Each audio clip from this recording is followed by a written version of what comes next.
So as a board advisor, what I would propose to consider is the following. If you look into the model here, you have the systems, and in the systems, what we are calling is the controls and resilience, right, at the bottom. So these are your systems. And then you have your performances, your governance, risk and compliance, and your assets, because actually it's all related to your assets, which is your organization, intellectual property, your services, your operating systems, your products, etc., etc.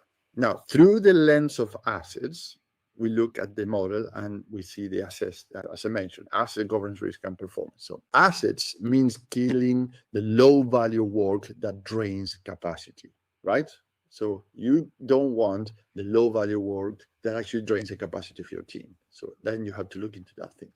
In terms of governance, risk, and compliance means moving from informal vigilance to a structured oversight, meaning all the things that we discussed so far.